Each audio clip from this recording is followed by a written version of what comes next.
அன்பு எங்கே? உன் ஆதி அன்பு எங்கே? அன்னைக்கு நான் விழுந்துருவானோ, அன்னைக்கு நான் பின்னாடி போயிருவானோன்னு பயந்து பயந்து என்னை நோக்கி நோக்கி கூப்பிட்டு தப்பி காப்பாற்றப்பட்டாயே. அந்த ஆதி அன்பு எங்கே? தாவீதே, சவுல் விஷயத்துல காட்டின அந்த ஆதி அன்பு எங்கே?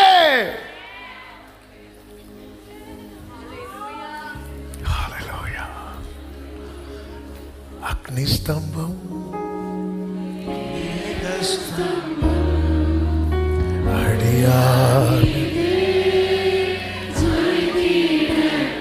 glory agni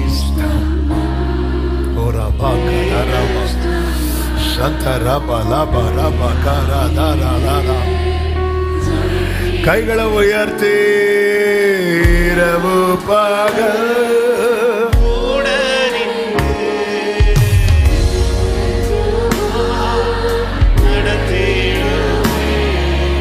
இரவு பகல் என்றென்றுமா.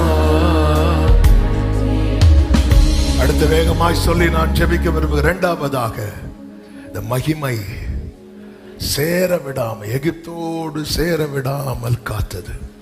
இரண்டாவது, காலேபின் மேல் கல்லெறிய விடாமல் காத்தது. என்னாகமம் 14வது அதிகாரம் 6 முதல் நீங்க பார்க்கும்போது அதுல 10வது வசனத்துல, அப்பொழுது அவர்கள் மேல், அவர்கள்னா யோசுவா காலேப் மேல கல்லெறிய வேண்டும் என்று சபையார் எல்லாரும் சொன்னாங்க. உடனே கர்த்தருடைய மகிமை ஆசரிப்பு கூடாரத்தில் இஸ்ரவேல் புத்திரர் எல்லாருக்கும் முன்பாக காணப்பட்டது. அந்த மகிமை மட்டும் வெளிப்படலைன்னா, ஆமென், ஆகான் மேல ஒரு கல் குவியல் இருந்துச்சு. அது யார் மேல இருந்திருக்கும் தெரியுமா? காலேப் மேல. ஆகானும் அந்த கூட்டத்தில் உள்ளவன் தான். யோசுவா, காலேப், இந்த டீம்ல உள்ளவன் தான் ஆகானும். ஆகான் தானே, ஆகானும். ஆனா அவன் மேல கல்லறிய எல்லாரும் கையில கல் எடுத்த போது அவன் மேல கல்லறி விழுந்தது. அவன் மட்டுமல்ல, அவன் மூலமாய் அந்த மொத்த குடும்பமே அந்த கற்களுக்கு இரையானாங்க. அதே போலதான் காளை மேலையும் கல்லறிய எல்லாரும் கையில கல் எடுக்கும் போது என்ன வெளிப்பட்டது தெரியுமா? மகிமை வெளிப்பட்டது. என்ன ஆண்டவரே, மகிமை ஒருவனை காக்கிறது, இன்னொருவனை காக்கவில்லை.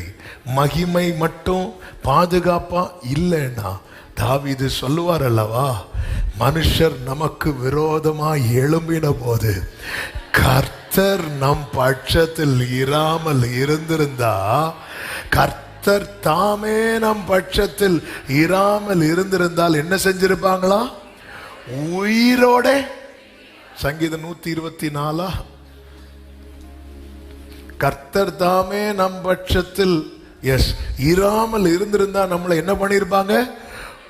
அவர்கள் கோபம் நம்மேல் எரிகையில் நம்மை உயிரோட விழுங்கியிருப்பார்கள்.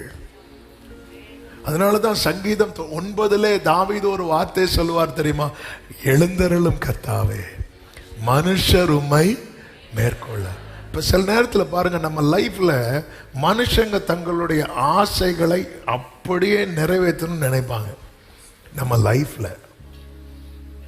லைஃப்ல நம்ம குடும்பம் ஆகட்டும், நம்ம சொந்தங்க ஆகட்டும், நம்ம நண்பர்கள் ஆகட்டும், நம்மளை சுத்தி இருக்கிறவங்க ஆகட்டும், நம்ம மேல அப்படி எழும்பும் போது வேற வழி இல்லை, வேற வழி இல்லாம ஆமென்.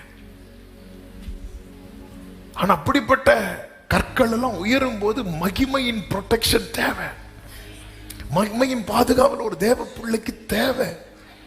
இல்லை அப்படின்னா கற்குவியலாயிரும், ஒண்ணும் பண்ண முடியாது. சூழ்நிலை கைதி என்று சொல்லுவாங்க. எனக்கு இதுல விருப்பம் இல்லை, ஆனா என்ன பண்றதுக்கு? எனக்கு இதெல்லாம் ஆசை இல்லை, ஆனா என்ன பண்றதுக்கு? இப்படி ஒரு நிர்பந்தமான நிலையில போயிட்டேன். சீயோனுக்கு உமது பிரியத்தின்படி ஆமே, நம்ம மேல நம்ம சுத்திலும் இருக்கிறவங்க ஆசை நிறைவேறுவது தவறல்ல. ஆனால் அது தேவன் நம்மேல் ஒண்ணு செய்யணும்னு வச்சிருக்கிறார் பாருங்க. அதற்கு தடையாகவோ எதிராகவோ இருக்குமானால் நம்முடைய வாழ்க்கை நோக்கமே அற்று போக வேண்டிய ஒரு சூழ்நிலை ஆகிவிடும். எல்லாரும் கையில கல் எடுக்கும் போது ஆகான் மேட்டர் முடிஞ்சு ஆண்டவருடைய பாதுகாப்பு இல்லாம போயிட்டு, ஆனால் இந்த காலேபுக்கு எப்படி கிடைத்தது அப்படின்னா, காலேப் ஒரு வார்த்தையை சொல்லுவாரு. என்ன சொல்லுவார் அப்படின்னா, கர்த்தர் நம்மேல் பிரியமா இருந்தால் என்று 8வது வசனத்துல ஒரு வார்த்தையை சொல்லுவார். அப்போ ஒரு காரியம் தெளிவாய் தெரிகிறது. இந்த காலேப் எதுல போக்கஸ்டா இருந்தார் அப்படின்னா, யார ப்ளீஸ் பண்றதுல கவனமா இருந்தார் தெரியுமா? மோசே அல்ல, ஆரோனையும் அல்ல, கர்த்தரை. எல்லாருக்கும் யோசுவாவை தெரியும். ஏன்னா அமலேக்கோட யுத்தம் பண்றதுல ஃப்ரண்ட் லைன்ல நின்னுது யாருதான்? யோசுவா. மோசேக்கு அசிஸ்டண்டா நிக்கிறது யாருதான்? யோசுவா. ஆனா யார தெரியாது தெரியுமா? காலேபு தெரியாது. அதனாலதான் யோசுவாவை ஆண்டவர் மேன்மைப்படுத்துவார், காலேபை விட மேன்மையா தான் வைப்பார். ஆனாலும் இந்த இடத்துல காலேபு ஆண்டவர் எடுத்து சொல்றார், அவன் வேற ஆவி உடையவன். அதாவது நம்மளை சுத்தி இருக்கிறவர்களுடைய அந்த அட்டென்ஷன், அந்த போக்கஸ் நம்ம மேல ஒருவேளை இல்லாம கூட இருக்கலாம். ஆனாலும் நம்ம எதுல தான் கவனமா இருக்கணும் தெரியுமா? தேவனை பிரியப்படுத்துறதுல.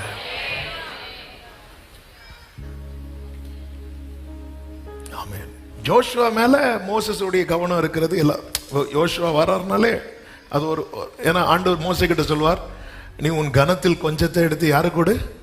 யோசுவா கொடு, கொஞ்சம் கொடு அப்ப சொல்லுங்க. அவரும் வந்தாருன்னா எழுப்பி பிரைஸ் தி லார்ட் சொல்லுங்க. அவரும் வந்து ஏதாவது சொல்லுவார், நீங்க கேளுங்க, கொஞ்சம் கனத்தை அவருக்கு கொடு. ஆனா காலை அப்படி கிடையாது. ஆனா காலை நமக்கு தான் ஒண்ணும் இல்லையா, அப்படி அல்ல. ஆனா ஆண்டவர் இப்படி ப்ளீஸ் பண்ணலாம், ஆண்டவரோட பிரியப்படுத்தலாம். இப்படி பார்க்கிறவனை வந்து எல்லாரும் மேக்சிமம் கல்ல இருந்து அடிக்க தான் பார்ப்பாங்க. ஆமே, நாங்க எல்லாம் ஒன்னா நிற்கும் போது நீ மட்டும் தனியா நிக்கிறியா? நாங்கெல்லாம் இந்த விஷயத்துல சேர்ந்து ஒரு தீர்மானம் எடுத்திருக்கோம்னு சொல்லும் போது, யோசுவா அப்படி மட்டும் சொல்லறீங்க, வந்துட்டான் எடு கல்ல. ஆமே, ஆண்டவரை பிரியப்படுத்த நினைக்கிறவன் லைஃப்ல எல்லாரும் கல் எடுத்தாலும் மகிமை அவனை ப்ரொடெக்ட் பண்ணும்.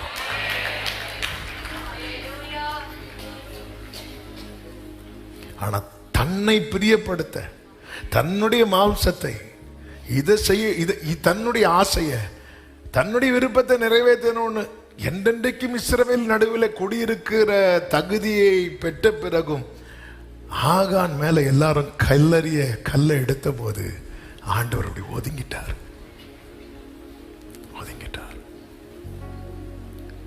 என் சித்தமோ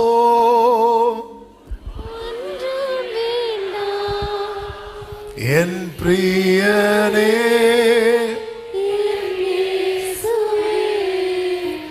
என் சித்தமோ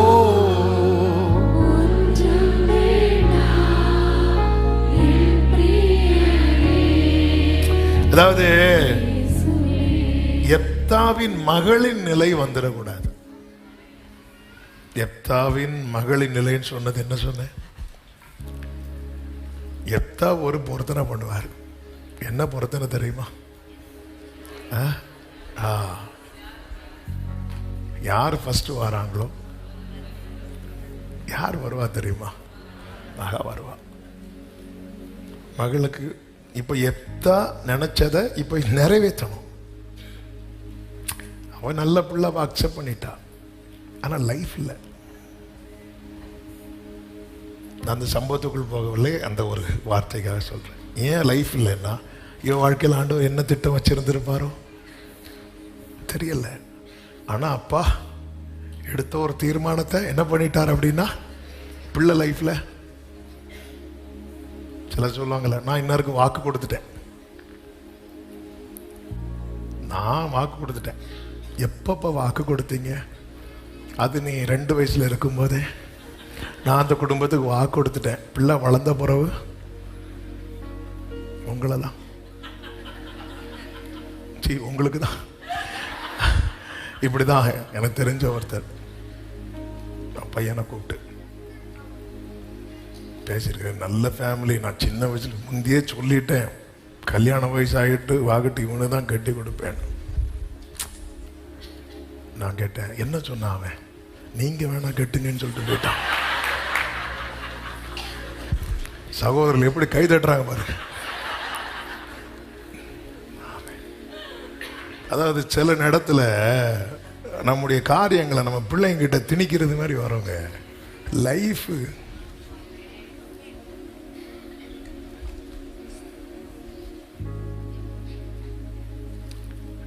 எல்கானா அன்னாள் சாமுவேலை ஒரு பொருத்தனை பண்ணிட்டாங்க. அன்னாள் என்ன பொருத்தனை பண்ணாங்கன்னா, பிள்ளை எங்க விட்டுறணும். அப்போ எல்கானா ஒரு வார்த்தை சொல்லுவார், நீ பொருத்தனை பண்றது இருக்கட்டும், ஆனா நம்ம பிள்ளை லைஃப்ல கர்த்தர் தம்முடைய